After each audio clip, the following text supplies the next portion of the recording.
Shalom Aleihim, Salve. Saudari-saudara terkasih, saya hari ini bersama anak-anak kelas 3 SMP Katolik Villanova yang tinggal di asrama rekreasi di Pantai Kabori, Maruni, Manokwari. Saya kembali membagi renungan singkat hari ini berdasarkan inspirasi bacaan-bacaan suci pada hari ini. Ada beberapa poin refleksi dari bacaan suci pada hari ini.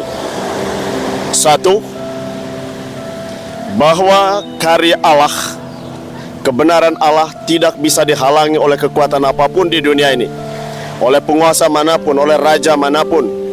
Seperti halnya para rasul ketika mereka tampil di Galilea, Yerusalem, Israel dan Palestina mewartakan Kristus yang bangkit, mereka dihalangi.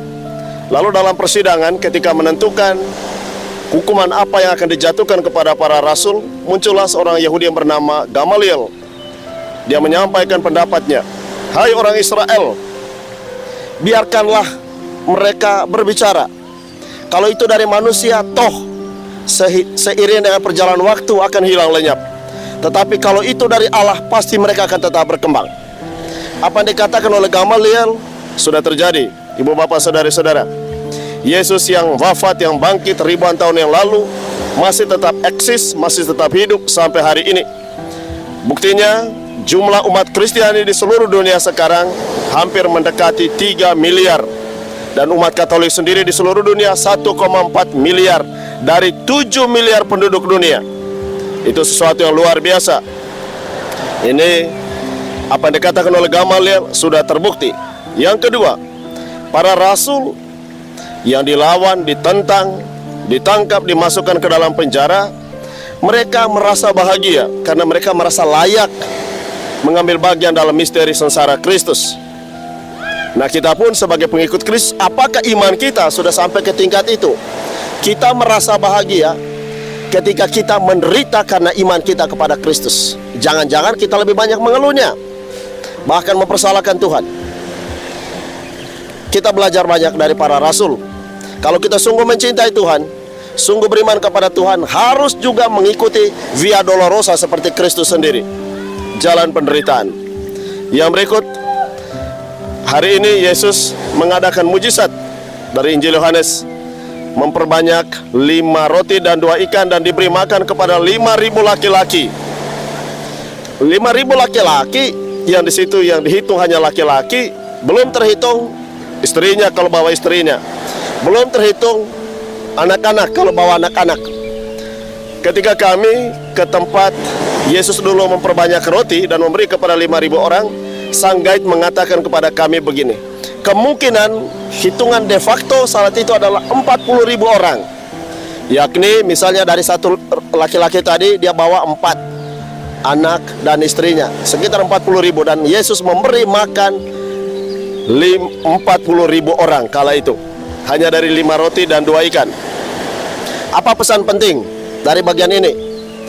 Anda dan saya belum tentu bisa melakukan, bahkan mustahil melakukan mujizat seperti yang dilakukan oleh Yesus. Tapi kita bisa menjadi mujizat bagi sesama. Dengan apa? Melakukan hal-hal kecil, menolong sesama dengan cinta yang besar. Kalau kita melakukan itu kita sudah melakukan mujizat. Yang berikut, kalau kita tidak mampu melakukan mujizat, yang diminta oleh Tuhan hari ini kepada para rasul adalah kumpulkanlah potongan-potongan roti yang sisa. Dari sisa itu mereka mengumpulkan 12 bakul penuh. Apa artinya? Ibu bapak saudari-saudara, kita hidup dalam dunia ini karena kemurahan Tuhan, karena berkat Tuhan. Semua yang ada pada kita adalah milik Tuhan. Maka sudah sewajarnya kita mensyukuri anugerah yang kita terima. Dan kemudian kita harus juga berinvestasi untuk kemuliaan nama Tuhan dan demi kebahagiaan kita kelak, dengan membagikan sisa-sisa makanan yang kita punya untuk kebahagiaan sesama. Jangan kita menyisahkan makanan di piring kita, karena kata Paus Fransiskus, ketika kita menyisakan 1 biji saja nasi di piring kita, kita mengambil hak orang miskin, dan itu penghinaan terhadap orang miskin. Belajar untuk bersyukur, hidup apa adanya, belajar hidup dalam ugah hari, dalam kecukupan, dan berbagi kepada sesama.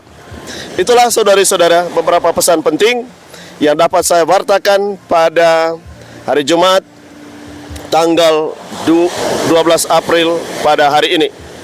Semoga kita semua semakin setia melaksanakan perintah-perintah Tuhan dan semakin mencintai Tuhan melalui seluruh hidup, doa, meditasi, kontemplasi, karya, dan pelayanan kita.